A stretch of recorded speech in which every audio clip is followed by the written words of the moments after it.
வெண்முரசு. குருதிச்சாரல் 10. வாசிப்பது சந்தீப். பகுதி 2. பெருநோன்பு 4. பேரரசி உணவருந்திக் கொண்டிருக்கிறார் என்று சத்யசேனை சொன்னாள். அசலை, நாங்கள் காத்திருக்கிறோம் என்றாள். சத்யவிரதை உணவுண்கையிலேயே உங்களிடம் பேச விரும்புகிறார்களா என்று கேட்டுச் சொல்கிறேன் என்று உள்ளே சென்றாள். அவளுடன் வந்த காந்தார இளவரசியர் ஸ்வாதா, துஷ்டி, புஷ்டி, ஸ்வஸ்தி, ஸ்வாகா, காமிகை, காளிகை, சதி, கிரியை, சித்தை, சாந்தி, மேதா, பிரீதி, தத்ரி, மித்யா ஆகியோர் நின்றனர். அவர்கள் வருவதைக் கண்டதுமே சத்யசேனையின் முகம் மாறிவிட்டது. அவர்களின் விழிகளை ஏறிட்டு நோக்க அவள் அஞ்சுவது போல தோன்றியது. கோசல இளவரசிகளான காமிகை, கௌசிகை, கேதுமதி, வசுதை, பத்ரை, சிம்ஹிகை, சுகிர்தை ஆகியோர் தனியாக அப்பால் நின்றிருந்தார்கள்.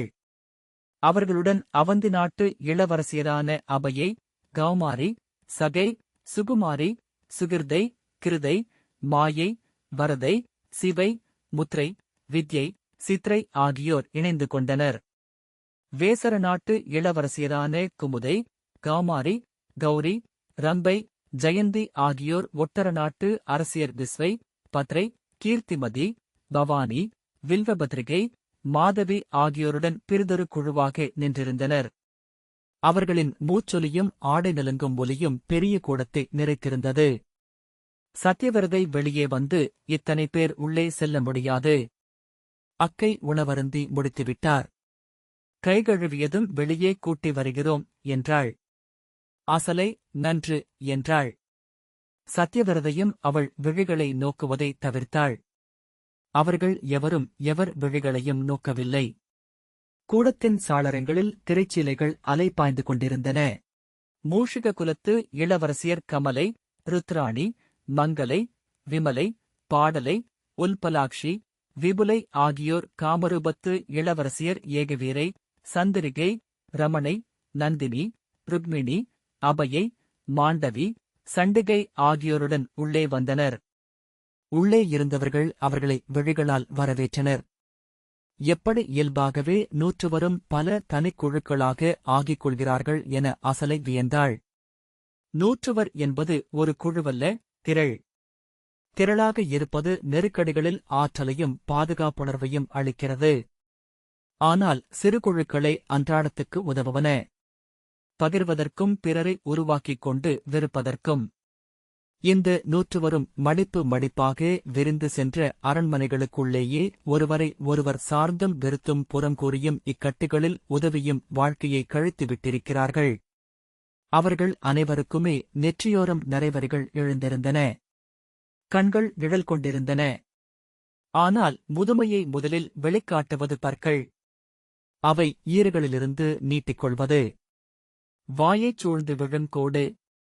நானும் இப்படித்தான் இருக்கிறேனா என அசலை எண்ணிக்கொண்டாள். இன்னமும் கூட எனக்கு அகவை தெரியலாம். இவர்கள் அனைவரிலும் விளக்கவியலாத சிறுமியரியல்பு ஒன்றும் திகழ்கிறது. அவர்கள் விழிகளை உருட்டி, தலையை ஆட்டி பேசிக் கொள்கையில், வாய்ப்பொத்தி கண்கள் ஒளிர நகைக்கையில், ஒருவரோடொருவர் தாழ்ந்த குரலில் பூசலிடுகையில், துயர்கொண்டு கண்ணீர் மல்குகையில் அவர்களுக்கு 15 அகவை கடக்கவில்லை என்றே தோன்றும். இந்த அரண்மனைக்குள் காலமில்லை போலும். எவரையும் சந்திக்காமல், எந்த இடர்களிலும் தொட்டுக்கொள்ளாமல் இவர்கள் காலத்தை கடந்து வந்துவிட்டார்கள். அகவை என்பது வாழ்தலின் தடம். இவர்கள் வாழவே இல்லை. நாளை இவர்களின் உடல்கள் முதுமை கொண்டு சிதையிலேறுகையில் ஆத்மா காற்றில் எழுந்து நின்று ஏன் என்றறியாது தவிக்கும் போலும். பிறிதொரு பிறவி கொண்டு துயர்களும் உவகைகளுமாக இருண்டும் விழுந்தும் வாழ்ந்து நிறைந்தாலொழிய இவர்களுக்கு விண்ணுலகில்லை. அவ்வெண்ணங்களைக் கருதி அவளை உள்ளத்துள் புன்னகைத்துக் கொண்டாள். மச்ச நாட்டு இளவரசியர் சிம்ஹிகி, தாரை, புஷ்டி, அனங்கை, கலை, ஊர்வசி, அமிர்தை ஆகியோர் மல்ல நாட்டு இளவரசியர் தேவமித்ரை, தேவபிரபை, தேவகாந்தி, தேவமாயை, தேவகி ஆகியோருடன் வந்தனர். மச்சர்களும் மல்லர்களும் நிஷாதர்களிடமிருந்து எழுந்து வந்த அரசகுடியினர். அவர்களின் குலம் அவர்களின் தோற்றத்திலேயே தெரிந்தது. கரிய பெரிய உடல்களும் எருமை வழிகளும் ஒளிரும் வெண்பற்களும் கொண்டவர்கள். உத்கலத்தின் இளவரசியர் திதி, சுரசை, பானு, சந்திரை, யாமி, லம்பை, சுரபி, தாம்ரை ஆகியோர் வந்தபோது அவர்கள் முறைப்படி சொல்லுரைத்தாலும் வெளிர்நிறமும் சிறிய விழிகளும் ஒடுங்கிய தோள்களும் கொண்ட அவர்களுடன் ஒன்றாக சேரவில்லை. இருவண்ணப் பறவைகள் என தனியாகவே அவர்கள் குழு கொண்டனர். விதேக நாட்டு இளவரசியர் துஷ்டி, வபுஸ், சாந்தி, சித்தி ஆகியோர் ஔஷதி, இந்திராணி, பிரபை, அருந்ததி, சக்தி, திருதி, நிதி, காயத்ரி ஆகிய திரிகர்த்தர் நாட்டு இளவரசிகளுடன் உள்ளே வந்தனர். அனைவரும் வந்துவிட்டார்களா என எண்ணிப் பார்க்க வேண்டும் என அசலை எண்ணியதுமே அறியாது புன்னகைத்தாள். அப்புன்னகை சத்யசேனையை சீண்டியது போல அவள் எவர் பேரரசியிடம் பேசப் போகிறீர்கள் என்பதை முன்னரே வகுத்துக் கொள்க. அக்கை அமர்ந்தபின் இங்கே கூச்சல்கள் எழலாகாது என்றாள். நான் மட்டுமே பேசப் போகிறேன் என்றாள் அசலை. மச்ச நாட்டு அரசி தாரை நானும் பேச வேண்டுமென்று வந்துள்ளேன் என்றாள். அசலை அவளை திகைப்புடன் பார்த்தாள். அவளை முன்னரே கண்டதாகக் கூட நினைவு சொல்லவில்லை. நான் விகர்ணரின் துணைவி என அவள் அசலையின் திகைப்பைக் கண்டதும் சொன்னாள். ஆம், நினைவு கூர்கிறேன் என்றாள் அசலை. அந்தப் பெண் அதற்கு முன் எங்கும் குரல் எழுப்பியதை அவள் கேட்டதே இல்லை. ஷத்ரிய குலத்து அரசர்கள் நடுவே அவள் குலத்தவர் சேடியர் போலவே உடலசைவு கொண்டிருப்பார்கள். ஆம், நீயும் பேசலாம். ஆனால் ஓரிருவரே பேச முடியும். பேசுபவர் எவர் என்பதை இப்போதே சொல்லிவிடுங்கள் என்றாள் அசலை. வேறு எவரும் எதுவும் சொல்லவில்லை. தாரை, நான் பேசுகிறேன் என்றாள். அசலை அவளை நினைவு கூர்ந்தாள். விகர்ணன் மணந்த காந்தார நாட்டு விருஷகரின் மகள் மித்தியை மகட்பேரில் இறந்தபோது அவன் மறுமனைவியாக அவளை மணந்தான். மச்ச நாட்டு இளவரசியும் வாதவேகனின் அரசியுமான அனங்கையின் இளையவள் அவள். மெலிந்த சிற்றுருவுடன் சிறுமியைப் போல வந்தவள். அரண்மனையின் சூழலில் முற்றிலும் அயலவளாக தன் தமக்கையின் சேடியென தெரிந்தவள். காலை சற்று தட்டினாலே மயில்சிலிர்த்து விழித்து உறையும் எலி போன்றவள். ஆனால் அவள் அனைத்தையும் கூர்ந்து நோக்கும் விழியொளி கொண்டிருந்தாள். கூர்ந்து நோக்குபவர்கள் எப்போதும் கடந்து விடுகிறார்கள். சத்யசேனை காந்தார இளவரசி ஸ்வாதாவிடம் நீ பேச வேண்டாமா என்றாள். ஸ்வாதா ஆம் என்று தலையசைத்தாள். அப்படியென்றால் பேச வேண்டும் என சொல்வதற்கென்ன? மண்பாவை என நின்றிருக்கிறாய் என்றாள் சத்யசேனை. ஸ்வாதா தலைகுனிந்தாள். சத்யவரதை உள்ளிருந்து வந்து பேரரசி வருகிறார் என்றாள். இரு சேடியர் வந்து காந்தாரி அமர்வதற்கான இருக்கையை பட்டுவிரித்து செம்மையாக்கினர். பேரரசி கால் வைப்பதற்கான பட்டுத்தலையணை பீடத்தின் அருகே கொண்டு வைக்கப்பட்டது. அந்த ஏற்பாடுகள் வழியாகவே நுண்வடிவில் அவள் வந்துவிட்டதாக தோன்றியது. அங்கிருந்த ஒவ்வொருவரும் அவள் இருப்பை உணரத் தொடங்கினர். அணியாடைகளை சீர்படுத்தினர். நிமிர்ந்தும் தனித்தும் நின்றனர். சத்யசேனை குரல் கொடுத்ததும் பணிப்பெண் முன்னால் வந்து சங்கு ஊதி பேரரசி காந்தாரி வருகை என்றாள். காந்தாரியின் உருவம் வாயிலில் தோன்றியதும் மருகியர் அனைவரும் ஒரே குரலில் வாழ்த்துரைத்தனர்.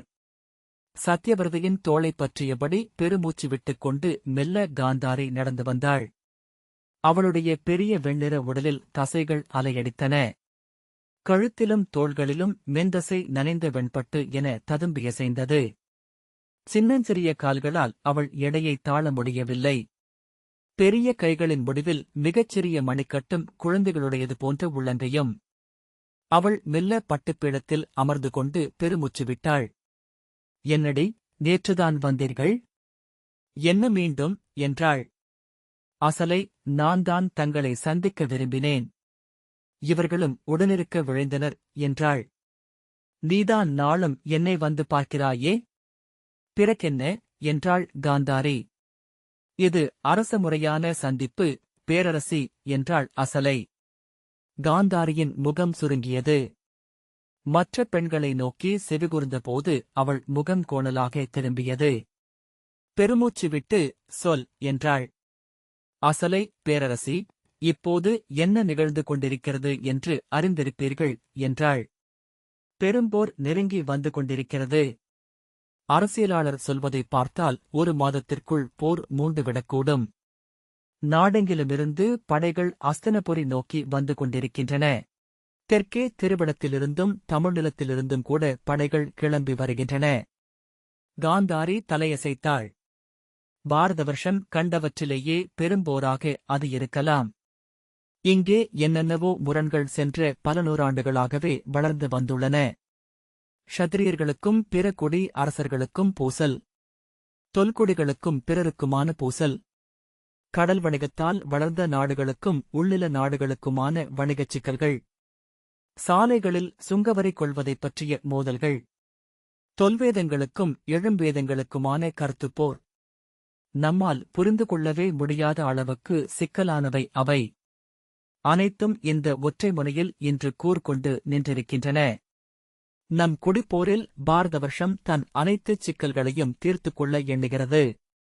வீழ்வது நம் குருதி, அரசி என்றாள் அசலை. நம் இளமைந்தரே இப்போரில் முதற்களப் பலியாவர். நாம் நம் குடிப்பூசலை நமக்குள்ளேயே தீர்த்துக் கொள்ள வேண்டும். குடும்பப் பூசலில் ஊர் தலையிட்டால் அது அக்குடும்பத்தையே பலிகொள்ளும் என சிற்றூரில் கூட பேசிக்கொள்வதுண்டு. இந்தப் போர் பொருளற்ற பேரிழப்பு. அதற்கு நாம் ஒப்புக்கொள்ளலாகாது. காந்தாரி ஏதோ சொல்வதற்குள் அசலை குரலை உயர்த்தி, நாம் பெண்கள். நாம் செய்வதற்கு எல்லை உண்டு. நாம் சொல்வதை அவர்கள் இதுவரை பொருட்படுத்தியதில்லை. இனிமேல் பொருட்படுத்துவார்கள் என்றும் சொல்ல முடியாது.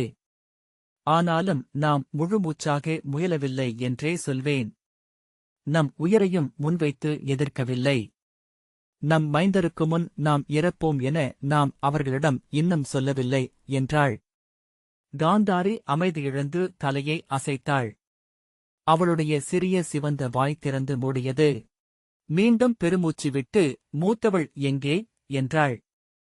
அக்கை உங்களிடம் தனியாக பேசுவார்கள். இளையவர்களுடன் வந்து உங்களை சந்திக்கும்படி அவர்கள்தான் சொன்னார்கள் என்றாள் அசலை. என்ற காந்தாரி மீண்டும் தலையை அசைத்துக் கொண்டே இருந்தாள். அவள் விழிகள் நெடுநாட்களாகவே நோக்கின்றி இருந்தமையால் சூழுணர்வை முற்றாகவே இழந்துவிட்டிருந்தாள். அங்கிருந்து எழுந்து செல்ல விரும்புபவள் போலத் தோன்றினாள். மூச்சுத் திணறு முனகியபடி கைகளால் துழாவி காந்தாரி சத்யை என்றாள். சத்யசேனை அக்கையே என்றாள். இளையவள் எங்கேடி? சத்யவிரதை இங்கிருக்கிறேன் அக்கை என்றாள். என் நஸ்யம் எங்கே என்றாள் காந்தாரி. சத்யவிரதை சிறிய தந்த சிமிழை அளிக்க அதை வாங்கி மூக்கில் வைத்து அதிலிருந்த ஊசித்துளை வழியாக ஏலக்காய்ச்சுக்கு பொடியை சற்று உறிஞ்சினாள். முகம் விழுபட்டு கோணலாகியது. ஓங்கி தும்மி அடங்கினாள். சத்யவிரதை அளித்த பட்டுத் துணியால் மூக்கை துடைத்துக் கொண்டாள். அசலையிடம் திரும்பி, அசலைதானே பேசிக் கொண்டிருந்தாய் என்றாள். பேரரசி, நான் சொன்னவற்றை தாங்கள் உளங்கொள்ள வேண்டும். இது எங்கள் மைந்தரின் வாழ்வு. உங்கள் மருகியர் அனைவரும் இங்கே வந்துள்ளோம். இந்தப் போர் எவ்வகையிலேனும் நிறுத்தப்பட்டாக வேண்டும் என்றாள்.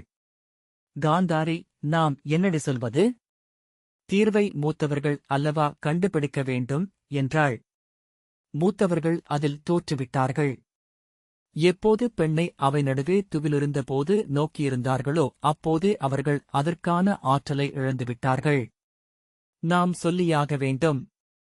இந்நாடே பாண்டவர்களுக்குரியது. அனைத்து அரச முறைகளின்படியும் இது அவர்களுக்குரிய நிலம் என்றாள் தாரை. என்னடி சொல்கிறாய் என்றாள் காந்தாரி. ஆம், இது அவர்களின் நிலம். அவர்கள் வைத்தெழுந்தது மட்டுமல்ல, மொத்த அஸ்தினபுரியே அவர்களின் தந்தை பாண்டு வழியாக அவர்களுக்குரியதே என்றாள் தாரை. அவர்களுக்கு காண்டவ பிரஸ்தத்தை மட்டும் அளித்து அனுப்பியதுதான் முதற் பெரும்பிழை. அங்கு நம் குரல் எழுந்திருக்க வேண்டும். அப்போது செய்த பிழையே பெருகிப் பெருகி போதப்பேருருவென நம் முன் வந்து நின்றிருக்கிறது. சீற்றத்துடன் கை நீட்டி முன்னால் வந்த சத்யசேனை, என்ன உளறுகிறாய்? இது பாண்டுவுக்கு 18 காலம் மட்டும் ஆட்சி செய்யும் பொருட்டு அளிக்கப்பட்டது. பட்டத்து இளவரசன் துரியோதனன் அகவை நிறையும்போது இயல்பாகவே அவனுக்கு வந்துவிட்டது என்றாள். இது எந்த ஒரு வழக்கம்? முன்பு பாரத வருஷத்தில் இது நடந்துள்ளதா என்ன என்றாள் தாரை. அரசமுடி என்பது முற்றுரிமை கொண்டது. முடிசூட்டிக் கொண்டவர் அதை தெய்வங்களிடமிருந்தே பெற்றுக்கொள்கிறார். எந்த மானுடரும் அதை அழிக்கவில்லை என்று நெறிநூல்கள் சொல்கின்றன. பாண்டு முடிசூட்டிக் கொண்டதுமே இந்நாட்டின் முழுமுதல் உரிமையாளர் ஆகிவிட்டார். அவர் அழித்தாலொழிய இந்நிலம் பிறருக்குரியதல்ல. அவர் அழித்திருந்தாலும் கூட அவர் மைந்தர் அதை மறுக்க நூல்கள் ஒப்புகின்றன. சத்யசேனை திகைத்துவிட்டாள். உதவிக்கு என அவள் சத்யவிரதையையும் அசலையையும் பார்த்தாள். காந்தாரி, அதை இப்போது நாம் பேச வேண்டியதில்லை என்றாள். இப்போது நாம் செய்ய வேண்டியதென்? தாரை நாட்டை அவர்களிடம் அளிக்க வேண்டும். அவர்கள் அளிக்கும் நிலத்தைப் பெற்று கௌரவர்கள் ஆளட்டும். அதுவே நெறி. நெறி ஒன்றே பாதுகாப்பு. தலைமுறைகளைக் காப்பதும் அதுவே என்றாள். அசலை, வீண்பேச்சு வேண்டியதில்லை என்றாள். பேரரசி, அஸ்தனபுரியின் அரசர் பாண்டவர்கள் ஒப்புக்கொள்ளும் குறைந்து ஒத்துதீர்ப்புக்கு முன்வர வேண்டும்.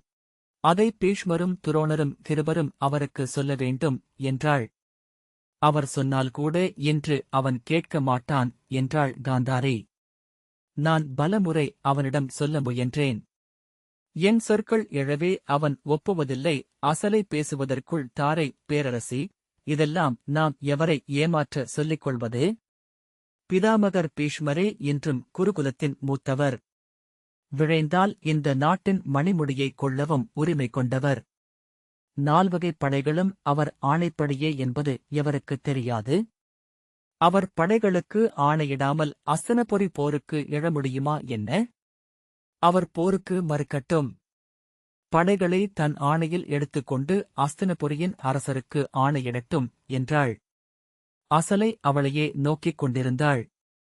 மாநிறமான சிறிய வட்டமுகம், நீண்ட கண்கள், சிறிய உதடுகள். குழந்தை போலவே அவள் முகபாவனைகள் இருந்தன. குரலும் மழலையுடன் இருந்தது. ஆனால் சொற்கள் பலமுறை எண்ணிக்கூர்கொண்டவை போலிருந்தன. சத்யசேனை, நாம் அவரை வழிநடத்துவதா? பேசுவதற்கும் ஒரு முறை வேண்டும். யாரிடம் கேட்டு இதையெல்லாம் இங்கே சொல்கிறாய் என்று கூவ காந்தாரி கையமர்த்தி அவளை அமையச் செய்துவிட்டு அவள் சொல்வதும் சரிதான். பிதாமகருக்கு இன்று அவனை நிறுத்தும் உரிமை உண்டு. அவர் அதை செய்யட்டும் என்றாள். நாம் அதை அவரிடம் சொல்ல முடியுமா அக்கையே என்றாள் சத்யசேனை. இப்படி எண்ணித்தான் இதுவரை அகத்தளத்திலேயே இருந்துவிட்டோமா என எண்ணுகிறேன். நான் என்னை அனைத்திலுமிருந்தும் விலக்கிக் கொண்டது போலவும் அனைத்தும் நன்மைக்கே முடியும் என்றும் கற்பனை செய்து கொண்டேன். அது என் துணிவின்மையை மறைத்துக் கொள்வதற்காகவே. பேரன்னையாக நான் இன்று எழுந்து என் மக்களைக் காக்காவிடில் பேரழிவே என்றும். நான் சென்று பீஷ்மரை பார்க்கிறேன். அவரிடம் சொல்கிறேன், இப்போர் நிகழலாகாது என்று. நிகழ்ந்தால் அவரே அதற்கு முழு பொறுப்பு என்று. அசலை, அத்துடன் நீங்கள் உங்கள் இளையவருக்கும் ஆணையிட வேண்டும் பேரரசி என்றாள். இவ்வழிவின் ஊற்றுமுகம் அவர் என்பதை மறக்க வேண்டாம். அவள் சொல்லி முடிப்பதற்குள் தாரை, அவரல்ல, பேரரசியேதான். பேரிழப்பு அணுகுவது அவருக்கே. எனவே அதன் கருத்தொளியும் அவரிலிருந்தே எழுந்திருக்கும் என்றாள். சத்யசேனை பாய்ந்து தாரையை ஓங்கி அறைந்தாள். அந்த ஓசை கூடமெங்கும் ஒலித்தது. கன்னத்தைப் பற்றியபடி தாரை உடல் வளைத்து தலைகுனிந்தாள். கொன்றுவிடுவேன் கீழ்மகளே. உன் குலத்துக்குரிய கீழ்மையைக் காட்டிவிட்டாய் என்றாள். காந்தாரி, என்ன செய்தாய்? என்ன செய்தாய் அறிவிலே? கை நீட்டினாயா? விலகு. போ உள்ளே என்றாள். சத்யசேனை, அக்கையே என்றாள். போடி உள்ளே என்று காந்தாரி கூவினாள். சத்யசேனை சினத்துடன் உள்ளே சென்றாள். காந்தாரி, அருகே வா மகளே என்றாள். தாரை ஒரு கையால் கன்னத்தை பொத்தியபடி அருகணைந்தாள். காந்தாரியின் பெரிய கை நீண்டு அவளை தேடியது. அசலை அதைப் பற்றி தாரையின் மேல் வைத்தாள். அவள் தோளைத் தொட்டு தன்னருகே இழுத்தாள். தாரை அருகே நிலத்தில் அமர்ந்தாள். அவள் தலையை வருடியபடி, நீ சொன்னது உண்மை மகளே. உண்மைதான் அவர்களை கொந்தளிக்கச் செய்கிறது என்றாள் காந்தாரி. நெடுநாட்களுக்கு முன்பு நான் என் இளையோனுடன் காந்தாரப்பாலையில் புரவியில் பாய்ந்தோடி விளையாடினேன். ஒரு மலைமேல் ஏறி நின்று தொலைநிலத்தை நோக்கினேன். கிழக்கே பசுமை நிறைந்த பெருநிலங்கள் பரவிக் கிடப்பதாக அன்று நூல்களில் கற்று அறிந்திருந்தேன். முகில்கள் இடைவிடாது மழை பொழியும் வானம். வானவிற்கள் சூடிய திசைகள். பொன்விளையும் வயல்கள்.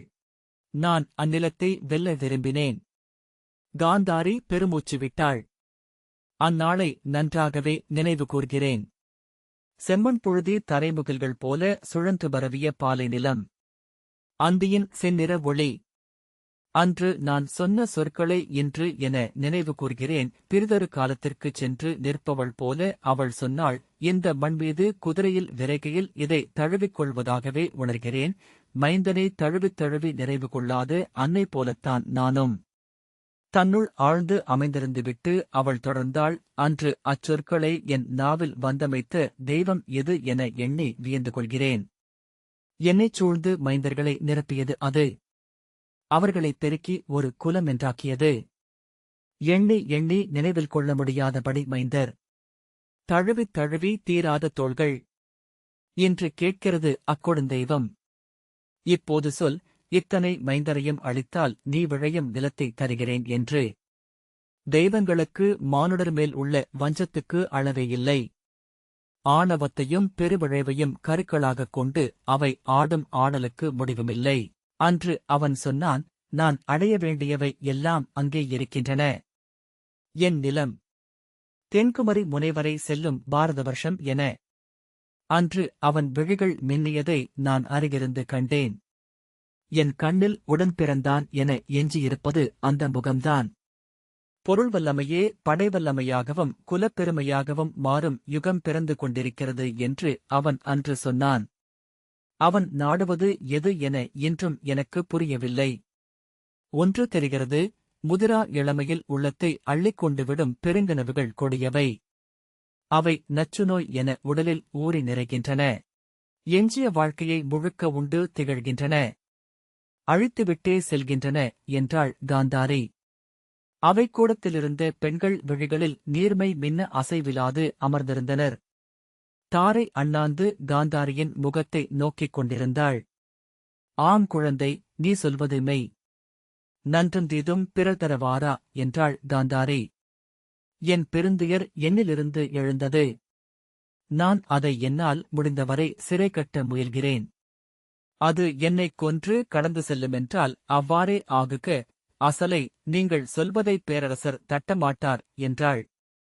காந்தாரி மெல்ல உதடு கோணலாக நகைத்து, மதயானைக்கு காதுமடல், ஒட்டகத்திற்கு மூக்குச்சவ்வு.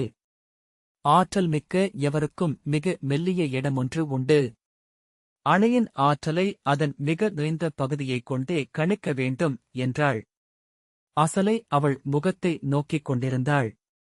விழியற்றிருந்தமையாலேயே அனைத்தையும் நோக்குபவள் என்று அப்போது காந்தாரி தோற்றமளித்தாள். அவைக்கூடத்தில் மீண்டும் அமைதி நிலவியது.